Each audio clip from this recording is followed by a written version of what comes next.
Pro Group Management, workers' comp that works for you.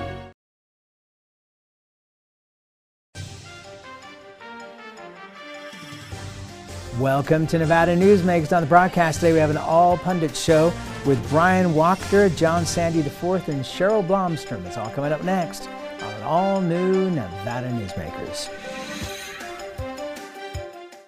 Safety. We all think about it. You think about it when he buckles in, when you check your mirrors and put away your phone. RTC thinks about safety too. In fact, we create it. Center turn lanes mean fewer blind spots.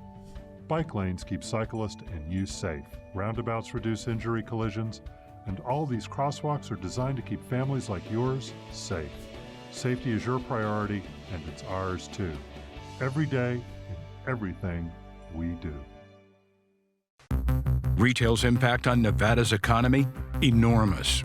8,600 businesses, large and small, employing 145,000 workers. And last fiscal year, retail paid tax on nearly $60 billion in sales. We're the Retail Association of Nevada.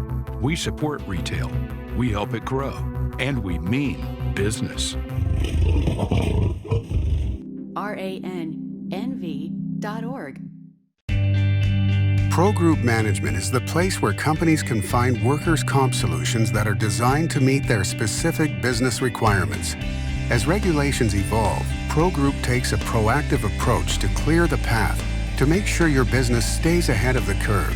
Knowing your workers' comp program is optimized, you can focus on other important matters related to your growing business. Pro Group Management, workers' comp that works for you. Safety is the #1 priority for the trucking industry. Over $7 billion a year is spent on technology like this electronic eye that will apply the brakes automatically. But the most important factor for safety is the truck driver. These hardworking men and women who safely move over 70% of our nation's freight and 94% of Nevada's. We thank you because trucks move America forward. This is Nevada Newsmakers with host Sam Shad, a no-holds-barred political forum. Now, from the Nevada Newsmakers broadcast headquarters, here is Sam Shad. And back on Nevada Newsmakers, we've got an all Pundits Show going today with a great lineup, and we're taping this on the 3rd of February, which is also the 3rd day of the session so far, about to begin. And we're joined by Bryan Wachter. He's Senior Vice President of Government and Public Affairs for the Retail Association of Nevada, John Sande IV, Principal with Argentum Partners, and Cheryl Blomstrom, the political consultant. Pleasure to have you all here. Bryan, how strange is it to be at the beginning of a session when you're not in the building, but you are at least in Carson City? Well, I think it's very strange. The process is new for everybody, including legislators. So, we're in a unique position of having to respond to a body that's still trying to figure out how it's going to operate for the next 120 days. So I think at this point, all you can really be flexible for the process. And really try to make sure that you're getting your amendments and your testimony out there, because I do think that's going to be very difficult this session. John, one of the things that is, that maybe the public doesn't know, but a lot of what happens during the session as far as lobbyists communicating with legislators is done in the hallways. It's legislators taking a break, going to get lunch, going to get to the bathroom, whatever it might be, where you get a few minutes maybe at most to have a chance to talk to them. That is going to be gone completely here. Yeah, it's Bryan. I mean, he said it right. It's weird. It's a strange environment for everybody, and not only the communication with the legislators, which is going to be a challenge in and of itself, but also I think a lot of people don't recognize not only relationships but communications that are done between staff, attachés, legislative attachés, and those people. There's a core group of them that are there every year, and it's nice to get reacquainted with them. But there's a lot of new faces every session, and just talking to somebody impersonally over the phone is a lot different than having had an opportunity at the beginning part of the session to go in and actually chat with them a little bit and get to know them a little bit. It really is going to make this session probably a lot more impersonal. and just a lot different. I mean, communication is going to be key. Obviously, there's a lot of policy decisions that are going to need to be made. Budget issues with COVID. There's a lot of challenges that we face, and I like to think that legislators are useful resources for a lot of people that have experience in areas that maybe not all the legislators have, and it's going to be very challenging and incumbent upon everybody to make sure we get it right. Yeah, and I think you meant lobbyists are a good resource rather than legislators. Yes, legislators are obviously a great resource, but lobbyists is what I did mean. Yeah, it's one of those things, Cheryl, that is just so peculiar for this session, that lack of personal contact, because even if you have the ability through email and text to be able to communicate, people are still going to be wary about putting things on paper or electronically that could come back to potentially bite them later. 100%, Sam. Ours is a business of communication, and that communication happens in a variety of ways. Clearly, one-on-one with legislators, but as John says, with staff, with each other, which is a piece that we're really missing. There's no lobbyist registration available yet, so we don't know who represents whom. And those chance meetings in the hallway are really the grease that lubricates everything that we do. Bryan, yeah, the inability to even know who's representing who. I went to the legislative website yesterday just to look for top lobbyists and who they represent going into this session. That information isn't available yet. Does that concern you that that might be problematic, where we don't know who is representing who at this session so far? Well, I got to say, Sam, on my list of concerns, that's not one of the top ones. I do think it's going to make it very difficult to figure out who the stakeholders are in a particular policy. I think that'll get itself worked out. I had heard that there was language that the speaker was proposing that would kind of speed up that lobbyist process. As you know, it's tied to whether or not we're physically in the building. And so I think that is something that needs to be clarified. But I really think the rules on testifying are something that is most important that we should be looking out for. As you know, policies, whether you're for or against them, are often complex. And I can remember hearings where Cheryl Blomstrom has been 45 minutes going line by line on some of these bills, and that's an opportunity that isn't available anymore. You have to be invited to testify. Otherwise, you're limited to 2 minutes in public comment. And for me, that's part of the process that I feel is going to be most detrimental to crafting good policy going forward. John, one of the things I've noticed over the years is when you're in Carson City and you're in a committee hearing and you're getting testimony from Las Vegas, that seems like an opportunity for legislators to go to the bathroom, have a little side chat or whatever. Does that concern you that that's going to happen when you have people testifying via Zoom, et cetera, that you're not going to really have the full attention of legislators and that they'll have the opportunity to make decisions prior to the meeting, and this is just window dressing in a way? Yeah, absolutely. I think that just flows from what Cheryl and Bryan just both told you. I mean, part of communication is nonverbal communication, and the reactions that your testimony elicits from legislators is an important component of the communication and of the process. And so when you're looking through a Zoom lens or on the phone, providing 2 minutes of commentary on some issues that can be complex and require a more thorough dive into what you're explaining, there's so much potential for things to get lost. And so yeah, I agree. I think that's exactly what Bryan was saying is, on the list of concerns, I mean, these are obviously at the top. It's just a brand new environment for everybody to deal with, and just another one of the challenges we're dealing with COVID. Cheryl, there's been a big cutback over the years in the ability to have lunch or dinner with a legislator. Are we going to see at least lobbyists be able to congregate to some degree around Carson City to be able to talk about the issues of the day? I think that depends on the individual lobbyist. I'm the geezer on this panel, and I probably won't. It's You know, my husband is older than I am, and I'm not sure that it's safe for us, so I probably won't. You know, these younger guys, maybe they can, but I probably will not. All right, let's take a break. This is the most intriguing start to a session ever. We'll be right back on Nevada Newsmakers after this timeout. Get in on the action at the Tamarack Casino and win your share of $100,000 guaranteed. Now through February 27th, plus 5 times points every Friday. $100,000 guaranteed at Tamarack Casino. Your good times are at Tamarack. What do you count on? You count on your power every day. At NV Energy, we've always powered what's important to you. But we're not looking at the past. We're focused on the future. While our standards are high, our rates will remain low. And our commitment to renewables isn't just meeting standards, but leading the way. Because you can count on more than just your power. You can count on the company who brings it to you. That's our promise. You can count on it. The signs and symptoms of cataracts can start out small with subtle changes in your vision.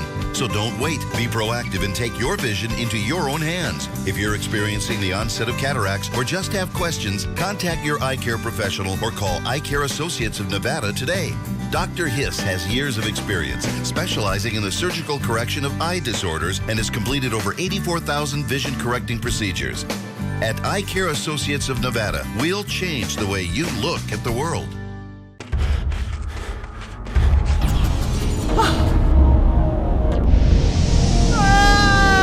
Hey, Dad?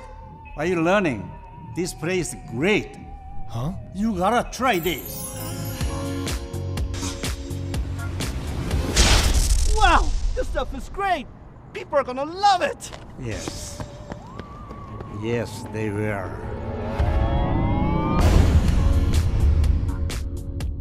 Get in on the action at the Tamarack Casino and win your share of $100,000 guaranteed. Now through February 27th, plus 5 times points every Friday. $100,000 guaranteed at Tamarack Casino. Your good times are at Tamarack. This is Nevada Newsmakers. And back on Nevada Newsmakers, we have a great all pundit show going with Bryan Wachter, Cheryl Blomstrom, and John Sande IV. John, I wanted to start out with you and talk about the budget. Obviously, the numbers were not as bad as we had originally thought.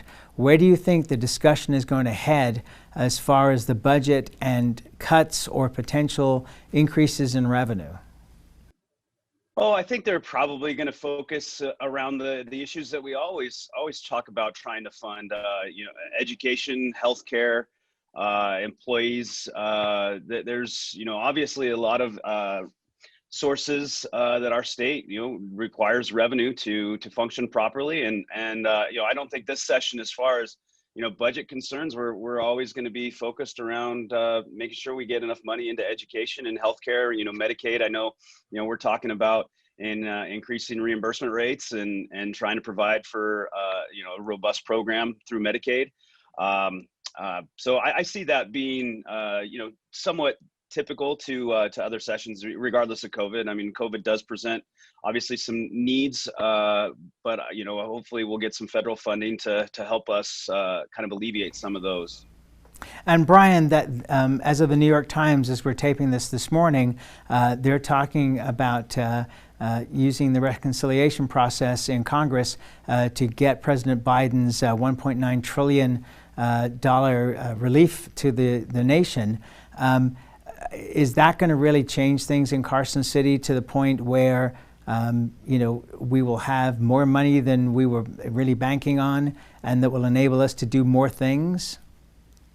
Well, the governor's already included federal funding and a lot of federal funding in order to balance Nevada's budget. We're only down 2% in appropriations from this budget year to the last budget year. And that decrease we're seeing as well as to INSHE. The rest of it is seeing a huge increase over at the Department of HHS. From the retail standpoint, we don't believe that taxation should be necessarily off the table this session. We should be having conversations about revenue. There seems to be a lack of direction or push by the legislature or the governor to do that. But we have an opportunity as a state to start looking about what we want a post-COVID economy to look like. And that's a conversation that we have not seen geared up for. The governor certainly didn't mention it in the state of the state, and we haven't seen the legislature make that commitment. So in terms of revenue, I think absent a push to have that conversation, we're looking at a budget that relies entirely on federal funds in order to balance. You know, if the reconciliation process goes through quickly, we're looking towards the end of March to see that.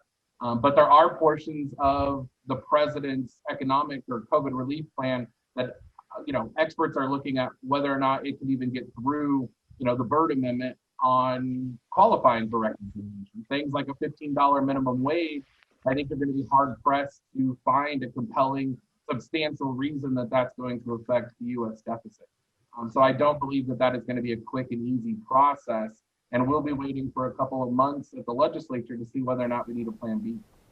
All right, so Bryan, just to continue on that thought for a moment, if you're looking at the federal government as a large input for money, but there hasn't been a discussion about raising funds here in the state, what would retail be looking at in terms of potential revenue increases? Where would you look for it? Well, I think first and foremost, we need to take a hard look at the sales tax and making sure that we are capturing what the economy is going to look like post-COVID. So for instance, if you purchase a book at a brick and mortar Main Street bookstore, you're going to pay sales tax on that purchase. If you make a digital book purchase on a Kindle or any number of other apps, you're not going to pay sales tax. And so whether or not you consider it a tax increase, if we don't expand the definition of sales tax and tangible goods to mean digital goods, we are going to continue as a state to see a decrease in sales tax collections going forward. So while it would provide additional revenue, what it's really going to do is shore up the fact that 42% of all state and local revenue are derived from sales tax. And if we allow that pot of money to continue to dwindle because we're not prepared to modernize into an e-commerce community, Nevada is going to be at a detriment. And we are going to have another revenue conversation on top of that. So at the very least, this legislature needs to consider what our tax code needs to look like in order to capture the economic activity that we're going to expect. And our tax system currently doesn't do that. Cheryl, we've moved into your area of expertise here. You're the former head of the Nevada Taxpayers Association. We saw Amazon come to the table several years ago to agree to pay taxes in Nevada and other states on the online purchases that people made. What do you think about what Bryan has just said? I tend to agree with Bryan. Less than 50% of our economic activity in the state is captured within our tax matrices. I'm not keen on raising taxes, you know me, but I also think that you could lower some rates and even it out. If you broaden the base, you can lower the rates. It's a math equation. It's really simple. It doesn't even require algebra. But I think that it's really important that we have a conversation, even if we have to just begin a conversation this time, a conversation that comes out of the behind the doors and is done in public and is done transparently. And a lot of different views are looked at and stirred in the mix. And then I think we can modernize, as Bryan says, our tax system. John, the only issue with sales tax is that it is already so high in our major communities. And, obviously the online retailers are having an advantage if they're not paying taxes into the state. But what's going to be the public response to this if they see their prices going up?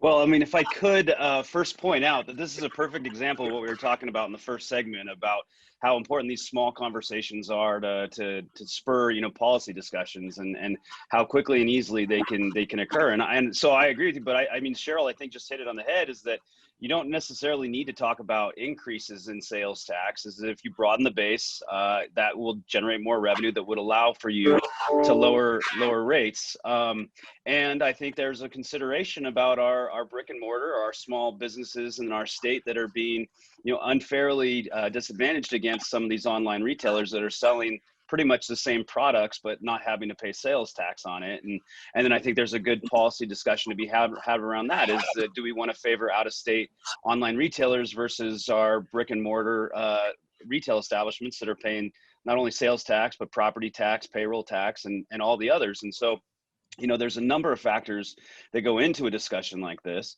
But I do think that this is the type of conversation that will likely be missed out on in the building and in small coffee shops around Carson City because of COVID.